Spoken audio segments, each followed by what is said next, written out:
I hope you will go back. You're working hard, and I desire that God would bless all the effort of your hands. I pray you go back with Durham's.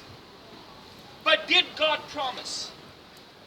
Can a man prophesy that you will go back with your bank account overflowing? What I know is that you can go back to Nigeria with something very, very valuable, something that's of great worth. You can go back to Nigeria with true treasure. I want to talk about real treasure today. The Apostle Paul, he left Jerusalem. He was on his way to Damascus to kill Christians, to capture Christians, to bring them in chains. But when he was on the Damascus road, Jesus appeared to him and knocked him off his horse. And he said, "Why do you persecute me?" And Paul said, "Who are you?" So we see Paul had no true knowledge of God. He was a very religious person. He was a Pharisee of the Pharisees. He was an instructor in the law. He said, "My obedience to the law is blameless." Amazing religious, amazing spiritual man, leader and teacher of the people of Israel. And yet when he met Jesus Christ, he said, "Who are you? I don't know who you are." Paul was converted that day, and then he went up to Damascus, and he did not return to Jerusalem for 3 years. Some of you have left your Israel in a sense. You've left Nigeria, and you've gone, like Paul, to a foreign land, to a foreign country. And Paul was there for 3 years, then he returned back to Israel. You're going to return back to Nigeria, this is no doubt. No one's going to stay here for 25 years. I know this is not your desire, to be in Garage for 25 years.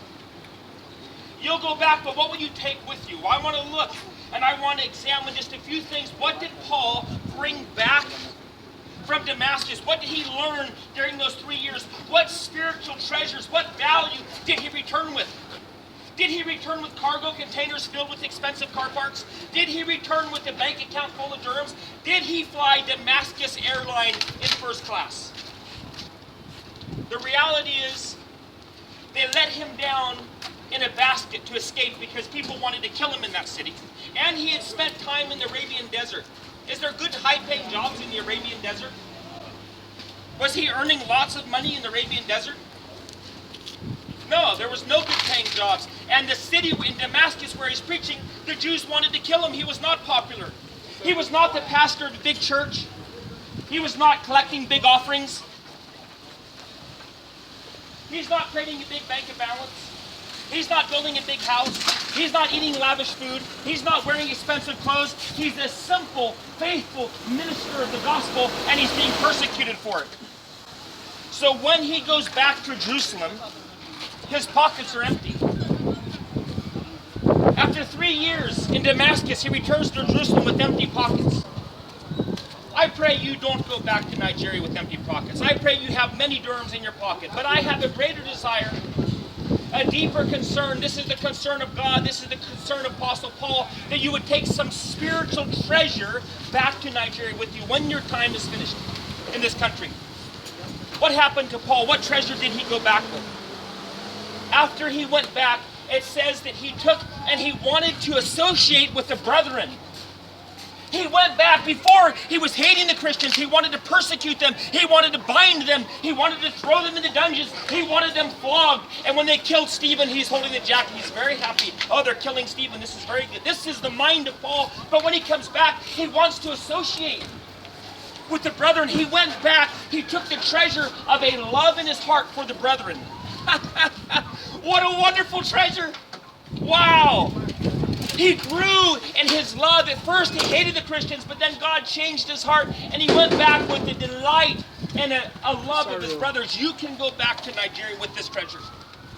If you learn, if you grow, if you ask God to teach you, to give you love for your Christian brothers in this garage, God will do that. You can go back to Nigeria with a desire to find those Christians in Nigeria who are sincere with God, who love God, and you can desire to be friends with them, to be partners with them, to labor with them, to serve them. That is a great treasure. If you went back to Nigeria and someone valued you and said, "You're my Christian brother, I want to sharpen you spiritually, and brother, please sharpen me spiritually," would that be beautiful? Would that be amazing? That would be glorious. This is a treasure you can take back, as a love for the brethren. And the Apostle Paul, he went there, he wanted to meet Peter. Because he knew Peter was working hard for God and Paul was working hard for God. And when two men who have desire to serve God and serve the people, when they come together, there's a great encouragement.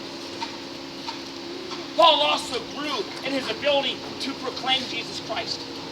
He grew in his wisdom and his understanding of the scriptures so he could debate with people who were against Jesus Christ, those who were opposing the gospel, those who were saying Christ is not the Messiah. He could go into the Old Testament and he could examine the scriptures and he could show them, look at the prophecies. Look, Jesus Christ fulfills these prophecies.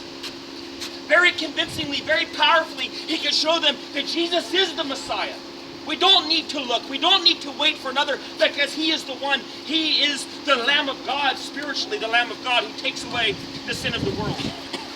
Before the Apostle Paul, he was a Pharisee of the Pharisees. So he's examining the Old Testament law. He's reading all of those prophecies about Jesus Christ, but he doesn't recognize Christ. So he had a religious mind. He was familiar with the scriptures, but he didn't understand the scriptures. You can grow in your understanding of the scriptures. You can go back to Nigeria with a deeper knowledge and a true comprehension.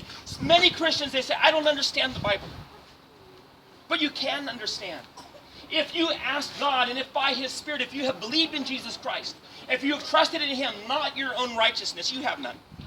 But if you've received the righteousness that comes through faith in the completed and perfect work of the Son of God upon the cross, then the gift of righteousness through faith is yours. And with that gift is the deposit of God's Spirit in you, that you might know the things given to you in the Word.